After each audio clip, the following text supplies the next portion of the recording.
በቀደመው ታሪክ ማጠቃለያ ላይ ፒተር ፓርከር በመጨረሻ መደበኛ ህይወት ማግኘት የቻለ መስሎት ነበር። ነገር ግን ሚስቴሪዮ በመጨረሻ ድርጊቱ ይህን በፍጹም እንዳይሆን አደረገ። ድሮኖቹ የተቀነባበሩ ቪዲዮዎችና አንድ የመጨረሻ ማታለልን በመጠቀም ሚስቴሪዮ በለንደን ውድመት ላይ ስፓይደርማን ተጠያቂ እንደሆነ ተናገረ። ከዚያም ከመሞቱ በፊት የፒተር ፓርከር ምስጢራዊ ማንነት ለመላው ዓለም ይፋ አደረገ። በአንድ ጀንበር ያ ተወዳጁ ጀግና በምድር ላይ በጣም የሚፈልግና አወዛጋቢ ሰው ሆነ። ህይወቱ፣ ጓደኞቹና ቤተሰቡ ወደ ትርምስ ውስጥ ገቡ። የደረሰውን ጉዳትም ለመመለስ በመጓጓት ፒተር እርዳታ ፍለጋ ወደ ዶክተር ስትሬንጅ አመራ። ነገር ግን ዶክተር ስትሬንጅ የፒተርን ማንነት ዓለም እንዲረሳ ለማድረግ ኃይሉን በሚጠቀምበት ሰዓት የተሰራች አንዲት ትንሽ ስህተት በዓለማት መካከል ያለውን ወሰን ሰባበረችው። ዓለም ስፓይደርማን ማን እንደሆነ እንዲረሳ ከማድረግ ይልቅ ከሌሎች ዓለማት የመጡ አስፈሪ ጠላቶች ፒተር ፓርከርን ስፓይደርማን መሆኑን አስቀድመው የሚያውቁና እሱን መግደል የሚፈልጉ ሰዎችን መሳብ ይጀምራል። የድሮ ጠላቶች ተመለሱ። ከማይታመኑ ዓለማትም የተለመዱ ፊቶች ታዩ። አንድ ወጣት ህይወቱን ለመመለስ ሙከራ ሆኖ የተጀመረው ነገር በፍጥነት የመላው ማልቲቨርስና የብዙ ዓለማት ዕጣ ፈንታ ውጊያ ሆነ። የዚህን ታሪክ ክፍል 1 ለማየት እላይ ያለውን ሊንክ ይጫኑ። ሰብስክራይብ ማድረግም እንዳይረሱ።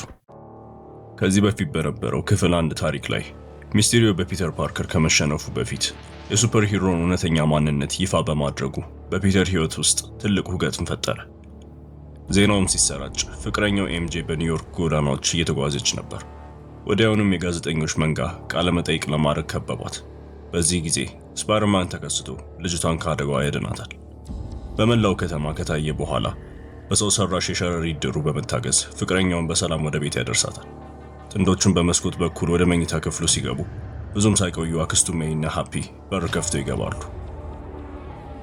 ፒተር መላው ዓለም ያወቀውን እውነት ለአክስቱ ይነግራታል፣ እሱ ስፓይደርማን እንደሆነ። በዚያውም ቅጽበት በርካታ ሄሊኮፕተሮች ወደ ህንፃው ተቃረቡ። ፊቱም በዜናዎች ላይ ሁሉ ታየ። ህዝቡ ሚስቴሪዮ ጥሩ ሱፐር ሂሮ እንደነበር ስላመኑ ስፓይደርማን እንደገደለው ስለተነገራቸው በጣም ተቆጥተው ነበር። አሁን ፒተር በወንጀል እየተመረመረ ሲሆን የእስር ማዘዣም ወጥቶበታል። ነገር ግን የበለጠ ለማባባስ ሜይ፣ ኤምጄ እና ጓደኛው ኔድ ተባባሪ ተብለው ተከሰው በዋስ እንዲለቀቁ ተደርገዋል። ጠበቃው ማት መርዶክ ፖሊሶች ክስ ለመመስረት የሚያስችል በቂ ማስረጃ እንደሌላቸውም ይናገራል። ሆኖም ግን ልጁ ህዝባዊ አስተያየቶችን መጋፈጥ ይኖርበታል። እያወሩም ሳለ አንድ ሰው በመስኮት በኩል ድንጋይ ይወረውራል። ማትም ፈጣን በሆነ ሁኔታ ድንጋዩን ይዘዋል። ፒተርም በጠበቃው ችሎታ እጅግ ይደነቃል።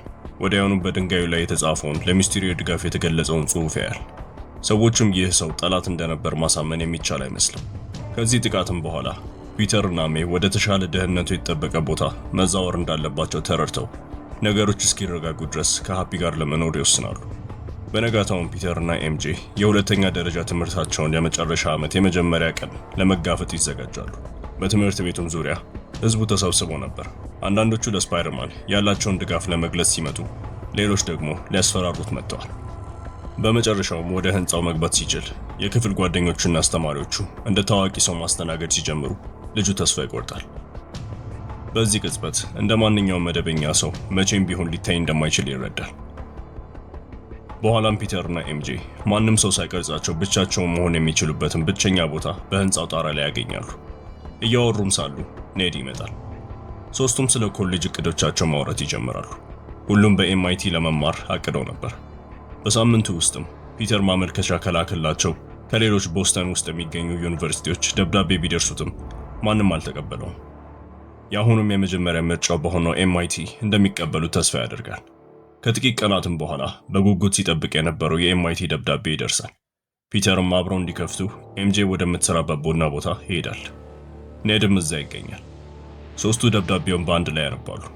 በዚያ ጊዜም ከስፓይደርማን ጋር ባላቸው ቁርኝነት አለመቀበላቸውን ይረዳሉ። ጓደኞቹም በሱ ምክንያት በመጎዳታቸው የተከፋው ፒተር ሊረዳው ወደሚችለው ብቸኛ ሰው ለመሄድ ይወስናል። ወደ ዶክተር ስቲቨን ስትሬንጅም መኖሪያ ቤት ይሄዳል። ወደ ቤቱም ሲገባ ቦታው በበረዶ ተሸፍኖ ያገኘዋል። ወዲያውም ወንግ እንዲቀበለው ይመጣል። እያወሩም ሳለ ስትሬንጅ መጥቶ ለምን እንደመጣ ይጠይቀዋል። ፒተርም ስትሬንጅን በጊዜ ወደ ኋላ ተመልሶ ሚስቴሪዮ ማንነቱን ይፋ እንዳያደርግ ማስቆም ይችል እንደሆነ ይጠይቀዋል። ነገር ግን ፒተር የስትሬንጅን እርዳታ የጠየቀበት ምክንያት የራሱ ህይወት ስለተመሰቃቀለ ሳይሆን የሚወዳቸው ሰዎች በሱ ምክንያት እየተጎዱ ስለሆነ እንደሆነ ይመልሳል። ስትሬንጅም ሊረዳው ቢፈልግ እንኳ ጊዜ የሚቆጣጠርበት እንቁ ስለሌለው እንደማይችል ይነግረዋል። ሆኖም ግን ሌላ መፍትሄ ያቀርባል፣ የማስረሳት ኃይል። ይህ ኃይል ሰዎች ፒተር ስፓይደርማን መሆኑን እንዲረሳ ያደርጋል። ዎንግም ይህ በጣም አደገኛ እንደሆነ ያስጠነቅቃል። ቢሆንም ግን ስትሬንጅ ልጁን ለመርዳት ይወስናል። በቤት ውስጥም ወደ ተሸሸገ ዋሻ ይመራሉ። ስትሬንጅም ኃይሉን ማዘጋጀት ይጀምራል።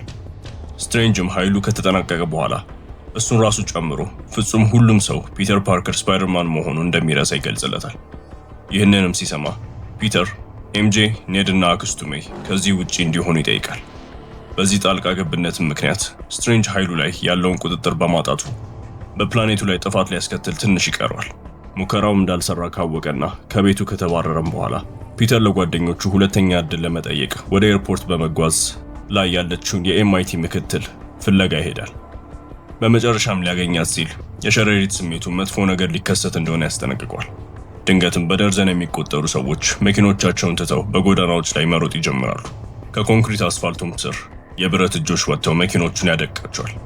ብዙም ሳይቆይ ዶክተር ኦክቴቪየስ ተከስቶ በርካታ መኪኖችን ወደ ፒተር ይወረውራል።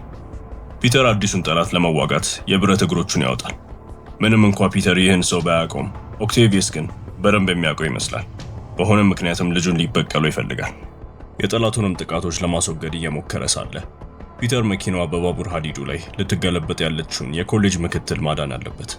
ነገር ግን ሴቲቱ ከመኪናው ለማውጣት ከመቻሉ በፊት ኦክቴቪየስ ፒተርን ይዞ የልብሱን የተወሰነ ክፍል ይበጣጥሰዋል። ልብሱ በናኖ ቴክኖሎጂ የተሰራ በመሆኑ ከዶክተሩ የብረት እጆች ጋር በመዋሃድ ፒተር እንዲቆጣጠር ያስችለዋል። ኦክቴቪየስም የስፓይደርማን ፊት ጭንብል ሲያወልቅ ይህ እሱ የሚፈልገው ፒተር ፓርከር እንዳልሆነም ይረዳል። ልጁም የሰውየውን እጅ በመጠቀም የሴቲቱን መኪና ወደ መንገዱ ይመልሰዋል። ሴቲቱን ማመስግነው የቅበላ ኮሚቴው የፒተርና የጓደኞቹን ማመልከቻ እንደገና እንዲመረምር እንደምትጠይቅ ትናገራለች።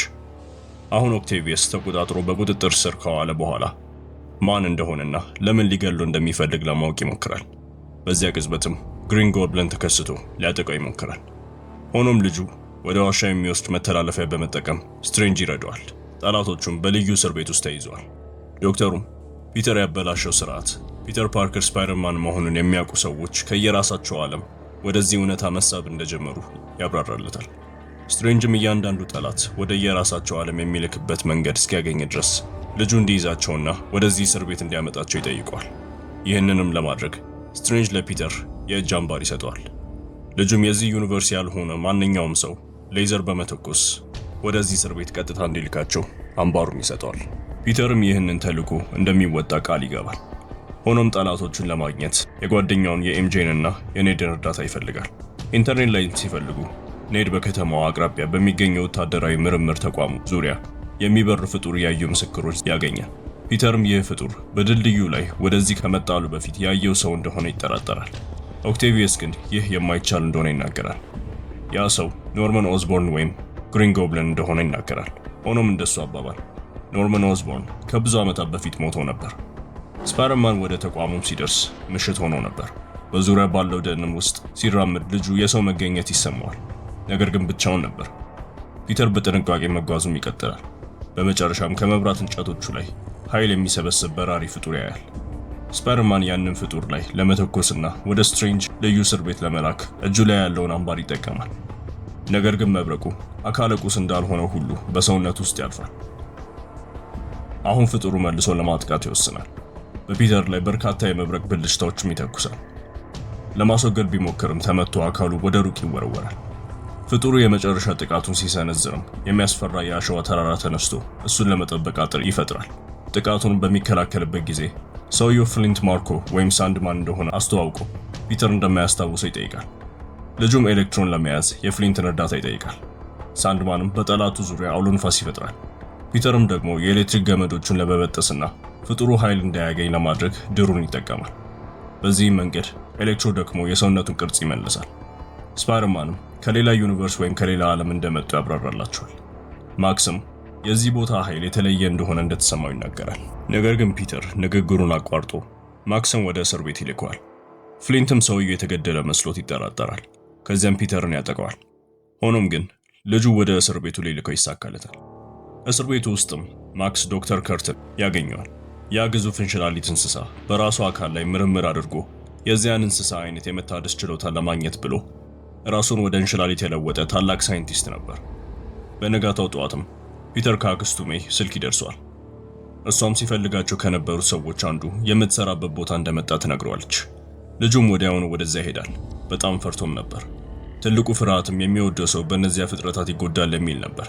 ማብሰያ ክፍልም ሲደርሱ ሜይ እና ኖርመን ተቀምጠው በሰላም ሲያወሩ በማየቱ ይደነቃል። አሁንም በተጠራጣሪነት ግን የሰውየውን የእርዳታ ጥያቄ ያዳምጣል። ሰውየው በቤቱ ውስጥ ሌላ የሚኖር ሰው ስለነበር ወዴት እንደሚሄድ አላወቀም። የእሱም ኩባንያ በዚያ ዓለም ውስጥ የለም፣ ልጁም ቢሆን የለም። ኖርማን ደግሞ የተከፈለ ማንነት አለው። ግሪን ጎብለን አካሉን ሲቆጣጠር የራሱን ድርጊቶች መቆጣጠር እንደማይችል ይናገራል። የሰውየውን አካላዊና አእምሯዊ ሁኔታ በማየት ሜይ ፒተርን እንዲረዳው ትጠይቋለች። ፒተርም ይህ የእሱ ችግር እንዳልሆነ ይናገራል። ነገር ግን ሰዎችን መርዳት የልጁ ኃላፊነት እንደሆነ ትናገራለች። ሆኖም ፒተር አሁንም ለእነዚያ ሰዎች ሊያደርግላቸው የሚችለው መልካም ነገር የመጡበት ቦታ መመለስ እንደሆነ ያምናል። ሜይ ወደ ስትሬንጅን ቤት ለመውሰድ ትወስናለች። ሜይም ወደ ስትሬንጅ ቤት ለመውሰድ ትወስናለች። ወደ እስር ቤቱም ሲገቡ ኖርመን የሚያውቀውን ኦክቴቪየስን በማግኘቱ ይደነቃል። በዚህን ጊዜ ዶክተር ኦክቴቪየስ ኖርመን ሞቶ ስለነበር ምን እንደተፈጠረ ይጠይቀዋል። ፍሊንት ግን ንግግሩን በማቋረጥ ሁለቱም በስፓይደርማን ስለተገደሉ ኦክቴቪየስ መሞትም እንደነበረበት ይናገራል። በዚያም ቅጽበት ስትሬንጅ ተከስቶ ኖርማንን ያስረዋል። እሱም እያንዳንዱን ሰው ወደ የራሳቸው ዓለም የሚልክ ማሽን ይዞ ይመጣል። ይህን ሲሰሙ ጠላቶቹ ከመጡበት ዓለም ከተመለሱ እንደሚሞቱ ስላወቁ ተስፋ ይቆርጣሉ። ፒተር እስካሁን እንዳይመልሳቸው ለማሳመን ይሞክራል። ነገር ግን ስትሬንጅ እጣ ፋንታቸው እንደሆነና በዚያ ውስጥ ጣልቃ መግባት በመልቲቨርሱ ላይ ጥፋት እንደሚያመጣ ይናገራል። ስትሬንጅም ሊመልሳቸው ይዘጋጃል። ነገር ግን ፒተር በሸረሪት ድሩ ሳጥኑን ሰርቆ ስትሬንጅን ወደ እስር ቤቱ ይልኳል። ሆኖም እሱ በቀላሉ ከዚያ ወጥቶ ስፓይደርማንን ይከተሏል። ልጁ ሳጥኑን እንዲመልስም ይጠይቀዋል። ነገር ግን እምቢ ብሎ ለማምለጥ ይሞክራል። ስትሬንጅ ቁስ አካሉን በኃይል መውሰድ እንዳለበት ይረዳል። የፒተርም ነፍስ ከአካሉ ከለየ በኋላ ሳጥኑን ለመውሰድ ይሞክራል። ነገር ግን ልጁ አሁንም መንቀሳቀስና ቁሱን ከእጁ እንዳይወስድ ማድረግ ይችላል። ከጥቂት ሰከንዶችም በኋላ ወደ አካሉ ይመለሳል። ስለዚህ ስትሬንጅ ሙሉ ቁጥጥር ወዳለው የመስታወት ዓለም ይልከዋል። የእነዚያንም ሰዎች ዕጣ ፈንታ የሚቀይርበት መንገድ እንዲፈልግ ስትሬንጅን ለማሳመን ጥቂት ጊዜ ካሳለፈ በኋላ ፒተር ሐሳቡን ማስቀየር እንደማይችል ይረዳል። በልብሱ እርዳታም ስትሬንጅ በመጨረሻ ሳጥኑን ማስመለስ ይችላል። እስኪልካቸውም ድረስ ፒተርን በዚያ ዓለም ውስጥ አስሮ ለማስቀረት አቅዷል። ሆኖም ስትሬንጅ ወደ እውነተኛው ዓለም ከመመለሱ በፊት ፒተር ያ መስታወታዊ ዓለም ጂኦሜትሪ እንደሆነ ተረድቶ የሂሳብ ዕውቀቱን በመጠቀም ሳጥኑን መልሶ ይወስዳል። ስትሬንጅንም በራሱ ዓለም ውስጥ ያስረዋል። ከመውጣቱ በፊትም ከዛ ዓለም እንዲወጣ የሚረዳውን ቀለበት ይወስዳል። ወደ እስር ቤቱም ሲመለስ ፒተር ወደ የዓለማቸው ከመላኩ በፊት የእነዚህ ሰዎች ዕጣ ፈንታ ለመቀየር ቴክኖሎጂውን የመጠቀም እቅዱን ይገልጽላቸዋል። ኖርመን በዚህ ለመርዳትም ሐሳብ ያቀርባል፣ እሱም ቢሆን ሳይንቲስት ስለሆነ። ከርት ግን ፒተርን ይህንን ማድረግ መዘዝ እንደሚኖረው ያስጠነቅቀዋል። ስለዚህ ልጁ ሁለት ምርጫዎች ይሰጣቸዋል። ከመመለሳቸው በፊት ሞታቸውን ለመከላከል ከእሱ ጋር መተባበር ወይም ደግሞ ስትሬንጅ ተመልሶ እስኪመልሳቸው ድረስ እዚያው እስር ቤት ውስጥ መቆየት። በሕይወት የመኖር ዕድልና በእርግጠኝነት የመሞት ምርጫ ከፊታቸው ስላለ ጠላቶቹ የፒተርን ሐሳብ ይቀበላሉ። ከመሄዱም በፊት ልጁ ሳጥኑን ለኤምጄ ካስረከበ በኋላ ቀለበቱን ለኔድ ይሰጠዋል። እቅዱም ከተበላሸ ለኤምጄ ይደውላል። እሷም ቁልፉን ተጭና ሁሉንም ወደ የራሳቸው ዓለም ትመልሳቸዋለች። ከስብሰባውም በኋላ ፒተር እና ጠላቶቹ ከሜይ ጋር ወደ ሃፒ ቤት ይሄዳሉ። ልጁም ፋብሪኬተር የተባለ ማንኛውም ነገር የመቅረጽና የመስራት አቅም ያለው መሳሪያ ያሳያቸዋል። ፒተር እና ኖርመንም መፍትሄ ለማግኘት ሲሞክሩ ማክስ ከተማዋን እየተመለከተ በዚያ በኃይል የተሞላ ዓለም ውስጥ ሊኖር የሚችለውን ማብቂያ የሌለው ዕድል ያስባል። የመጀመሪያውን መድኃኒት ለመስራት ከጥቂት ሰዓታት በኋላ ሳይንቲስቶቹ የኦክቴቪየስን የሚያስተካክለው መሳሪያ ያጠናቅቃሉ። ፒተርም መሳሪያውን በሰውየው አንገት ጀርባ ላይ ያያይዘዋል። እሱም ራሱን ስቶ ይወድቃል። ሲነቃም እሱ ከእንግዲህ የአቂመኛ ፍጡር አይደለም። በብረት እጆቹ ላይ የነበረውን ቁጥጥር ይመልሳል። ከእንግዲህ ወዲህ ከስፓይደርማን ጋር መዋጋት ፍላጎት ስለሌለው በእሱ የመገደድ ስጋት አይኖርበትም። ፒተርን ካመሰገነውም በኋላ ሌሎቹን መሳሪያዎች ለመስራት እርዳታ ያቀርባል። ፒተር የማክስን ኃይል የሚያጠፋና ወደ መደበኛ ሰው የሚመልሰውን መሳሪያ ይሰራል። በመሳሪያው ላይም ያለው መብራት አረንጓዴ ሲሆን የሰውነቱ ኤሌክትሪክ እንዲጠፋና እንዲፈወስ ያደርጋል። በውጭም ስፓይደርማን ተከታትሎ የመጣ አንድ ጋዜጠኛ የእሱ ቦታ አግኝቶ ሱፐር ሂሮን የሚያጠራጥር ምስል ለማግኘት ይደበቃል። ድንገት የሸረሪት ስሜትም ይሰማዋል። ፒተር መጥፎ ነገር ሊከሰት እንደሆነም ይረዳል። በዚያውም ቅጽበት ድሩን ወርውሮ የኖርመን እጆችን ያስረዋል። ግሪን ጎብሊንም አካሉን ተቆጣጥሮት ነበር። ሜይም ሊፈውሰው የሚችለው መሳሪያ ለማምጣት ትሮጣለች። ፒተር እቅዱን እንዲቀጥል ለማሳመን ይሞክራል። ነገር ግን ማስቆም እንደማይችል ሲረዳ አክስቱ እንድትሸሽ ይጠይቃታል። ማክስ ከጎብሊን ጋር ለመተባበር ይወስናል። እዚያም ፋብሪኬተሩን አጥፍቶ የኃይሉን ምንጭ ይወስደዋል። ኦክቴቪየስም አሁን ከፒተር ጎን ስለነበረ ማክስን ያጠቀዋል። ጋዜጠኞቹም ምስሉን ይቀርጻሉ። ፒተር ከግሪን ጎብሊን ጋር ሲታገል ሄሊኮፕተሮቹ ወደ ህንፃው ይመጣሉ። ሜይም በደረጃ በኩል ታመልጣለች። እሱም ከህንፃው ማምለጥ ሲችል እንሽላሊቱን መልሶ ወደ ግሪን ጎብሊን ይወረውረዋል። በምቶቹም ኃይል ወለሉ ተደርምሶ በሜይ ፊት ይወድቃሉ። እሷም ግሪን ጎብሊን ለማጥፋትና ኖርመን ብቻ ያንን አካል እንዲቆጣጠር ለማድረግ የሰሩትን ፈሳሽ ተወገዋለች። ነገር ግን መድኃኒቱ አልሰራም። ፒተር አክስቱ እንድትሸሽ ይጠይቃታል። ነገር ግን ብቻውን እንዲሞት ትታው መሄድ ስላልቻለች እሱን ለማጥቃት ትወስናለች። ሆኖም በዚያ ቅጽበት የግሪን ጎብሊን በራሪ ሰሌዳ ህንፃውን ጥሶ በመግባት ሜይን ይመታታል። ከመሸሹ በፊትም ጎብሊን በስፓይደርማን ላይ ለማሳበብ በህንፃ ውስጥና ውጪ በርካታ ፈንጂዎችን ይጥላል። ከጥቂት ደቂቃዎችም በኋላ ሜይ ተነስታ ፒተርን ታቅፈዋለች። ልጁም አክስቱ በህይወት በመኖሯ ይደሰታል። ነገር ግን ሊወጡ ሲሉ መሬት ላይ ትወድቃለች። ደህና ነኝ ብትልም ፒተር በሆዷ ላይ ቁስል ያያል። ለእርዳታም መጮህ ይጀምራል። ነገር ግን በጣም ዘግይቶ ነበር። ከጥቂት ሰከንዶችም በኋላ አክስቱ ትሞታለች። ሃፒ ይደርሳል። ከመኪናው ውስጥም ሆኖ የሆነውን ነገር ይረዳል። ፖሊሶቹም ከመኪናው እንዲወጡ ያዙታል። በዚህም ጊዜ ሃፒ ፒተር እንዲሸሽ ይጠይቀዋል። መተኮስም ይጀምራሉ። ፒተርም ይመታል። ሌላ አማራጭ ግን ስለሌለው ልጁን ለማምለጥ ይወስናል። ኔድና ኤምጄም ከፒተር ጋር ለመገናኘት ይሞክራሉ። ነገር ግን ስልኩን አያነሳም። ኤምጄ ቁልፉን ተጭና ጠላቶቹን ወደ ዓለማቸው ለመመለስ ትዘጋጃለች። ሆኖም ኔድ የተለየ ነገር ያያል። ፒተር ከስትሬንጅ ሰርቆ የሰጠውን ቀለበት ልጁ የት እንዳለ ማሳየት እንደሚችልና ወደዚያ መተላለፊያ መክፈት እንደሚችል ይረዳል። ኔድ እጆቹን እያወዛወዘ ከፒተር ፓርከር ጋር ማውራት እንደሚፈልግ ይናገራል። በዚያም ቅጽበት መተላለፊያ ይከፈታል። እሱንም ከስፓይደርማን አልባሳቱ ጋር ያዩታል። ፒተርንም ጠርተው በፖርታሉ እንዲያልፍ ይጠይቁታል። ነገር ግን ልጁ ጭንብሉን ሲያወልቅ ሁለቱ ጓደኞች ይህ ከሌላ ዓለም የመጣ ፒተር ፓርከር መሆኑን ይረዳሉ። ኔድ ሌላኛውንም ፒተር ፓርከር ለማግኘት አዲስ መተላለፊያ ይከፍታል። ነገር ግን ሌላ ሁለተኛ ፒተር ፓርከር ይከሰታል። ችግሩም ኤምጄ እና ኔድ የእነሱ ጓደኛ ፒተር የት እንዳለ አያውቁም። ስለዚህ ሁለቱ አዲሶቹ ፒተሮች ልጁ ሲከፋው የሚሄድበት ቦታ ካለ ይጠይቁታል። ኤምጄም ግምት አላት። በዚያም ፒተርን ማግኘት ይችላሉ። ኔድ እና ልጅቷም ጓደኛቸውን ያቅፉታል። ኤምጄም ከሌሎች ዓለም የመጡትን ስፓይደርማኖች ታስተዋውቋለች። ሲገናኙም ፒተር ሁሉንም ወደ ዓለማቸው ለመመለስ ይወስናል። ነገር ግን ሌሎቹ ሁለት ፒተሮች እሱ ያለፈበትን ተመሳሳይ ነገር እንዳለፉ ሲያውቅ ሐሳቡን ይቀይራል። ሁለቱም የሚወዱትን ሰዎች ሲሞቱ አይተዋል። ስለዚህ ጠላቶቹን ከመመለሳቸው በፊት ሁሉንም የሚፈውስ መድኃኒት ለማግኘት ለመተባበር ይወስናሉ። መድኃኒቶቹን ካጠናቀቁ በኋላ የሶስቱ ሱፐር ሂሮዎች ቡድን ጠላቶቹን ወደ አንድ ቦታ አስበው በአንድ ጊዜ ለመፈወስ እቅድ ያወጣሉ። ፒተር በቲቪ የሚተላለፍ ቀጥታ ስርጭት ያደርጋል። በዚህም ጠላቶቹ የት እንደሚገኙ ያውቃሉ። ማክስ የመጀመሪያው ደራሽ ነበር። እሱም የመጣው ሳጥኑን አጥፍቶ ፒተር ወደ ዓለሙ እንዳይመልሰው ለማድረግ ነበር። ሆኖም ስፓይደርማን ሊያመልጠው ይችላል። ፒተር ሳጥኑን በኔድ በተከፈተ ፖርታል በኩል ለኤምጄ ያስረክባታል። ችግሩ አሁን ልጁ እንዴት ፖርታሉን መዝጋት እንዳለበት አያውቅም። ብዙም ሳይቆዩ እንሽላሊቱና ፍሊንት ይመጣሉ። እውነተኛ ውጊያም ይጀምራል። እያንዳንዱ ጠላት ያንን ሳጥን የሚፈልግበት የራሱ ምክንያት አለው። የመጀመሪያውን መድኃኒት የሚቀበል ሳንድማን ነበር። ፒተርም የፍሊንትን ትኩረት የመሳብ ኃላፊነት ነበረበት። በፍጥነትም በአሸዋው ሊዋጥ ሲል ሌላኛው ፒተር የሰሩትን መሳሪያ ይወረውርለታል። ይህም ፍሊንትን መልሶ ሰው ማድረግ የሚያስችል ብርሃን ይለቃል። የሚቀጥለው ፈተና ኤሌክትሮን ማሸነፍ ነበር።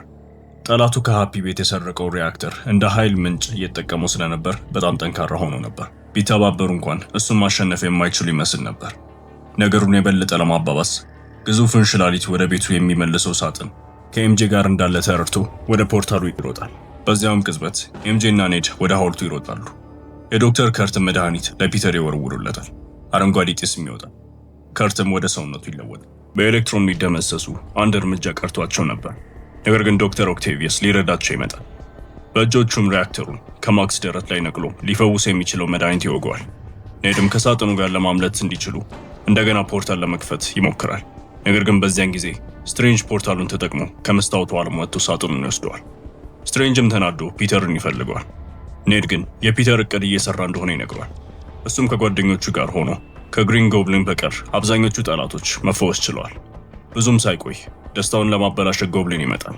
የስትሬንጅንም ሳጥን ሰርቆ ለማምለጥ ይሞክራል። ነገር ግን ስትሬንጅ ማስመለስ ሲችል ጎብሊን ውስጡ ቦምብ እንደጠመደበት ይረዳል። በቦምቡም ፍንዳታ ኤምጄ ከሐውልቱ ትወድቃለች። ፒተርም ሊያድናት ይዘላል፣ ነገር ግን በጎብሊን ይከለላል። ሆኖም ወጣቷ መሬት ነክታ ከመሞቷ በፊት ሌላኛው ፒተር ሊያድናት ይሳካለታል። ልጅቷንም በእጁ ይዞ ልጁ ለፍቅረኛው ለግዌን ተመሳሳይ ነገር ማድረግ እንዳልቻለ አስቦ ያለቅሳል። በፍንዳታውም ወቅት በሳጥኑ ውስጥ ተይዞ የነበረው የስትሬንጅ ኃይል ተበትኖ በእያንዳንዱ ዩኒቨርስ ውስጥ የስፓይደርማን እውነተኛ ማንነት የሚያውቅ ጠላት ሁሉ ወደዚያ ዓለም እንዲመጣ ያደርጋል። ፒተር እና ጎብሊንም በመጨረሻ ፍልሚያ ይጋጠማሉ። ፒተርም ጥላቻውን ሁሉ ወደ እሱ አቅጣጫ አድርጎ ሊገለው እንዳቀደ ይናገራል። ሁለቱ ፒተሮችም ከሩቅ ሆኖ ይመለከታሉ። በዚህ መንገድ ከቀጠለ ፒተር በቁጣ ተበላሽቶ ከአዳኝነት ወደ ገዳይነት እንደሚቀየር ይረዳሉ። በደርዘን የሚቆጠሩ ምቶችም ከተቀበለ በኋላ ሰውየው መዋጋት የሚያስችል ኃይል ስለሌለው መሬት ላይ ይወድቃል። በዚህን ጊዜ ፒተር በራሪ ሰሌዳውን ይዞ ግሪን ጎብሊን ለመውጋት ይዘጋጃል። ሆኖም ፒተር መጥቶ ለማስቆም ይሞክራል። ልጁም ሰሌዳውን ሲይዝ በጀርባው ይወጋል። ፒተርን ጎብሊንም ለመግደል በቂ ምክንያት ቢኖረውም አይገለውም። ይልቁንስ ሊፈውሰው ይወስናል። ከዚያም የጓደኛውን ሁኔታ ለማየት ይሄዳል። እሱም ደህና መሆኑን አይቶ ፒተር ስትሬንጅን ለመርዳት ይሄዳል። ስትሬንጅን በሱ ምክንያት ዩኒቨርሶቹ በሙሉ እየፈረሰ እንደሆነ ይነግረዋል። ስለዚህ ልጁ ስትሬንጅን መላው ዓለም ፒተር ፓርከር ማን እንደሆነ እንዲረሳ እንዲያደርግ ይጠይቀዋል። ይህ ማለት የሚወዱት ሰዎች እንኳ ስለ እሱ ትዝታ አይኖራቸውም ማለት ነበር። ፒተሩን ፈጽመው እንደሌለ ይቆጠራል። በዚሁም ዩኒቨርሱን ለማዳን ይህንን ሸክም ለመሸከም ይወስናል። ነገር ግን እንደዛ ከማድረጉ በፊት ስትሬንጅ ለመሰናበት ጥቂት ደቂቃዎችን ይሰጠዋል። ፒተርም ከአዲሶቹ ጓደኞቹ ጋር ለመሰናበት ይሮጣል። ለእርዳታቸውም ያመሰግናቸዋል። ከዚያም ኔድ እና ኤምጄን ይፈልጋል።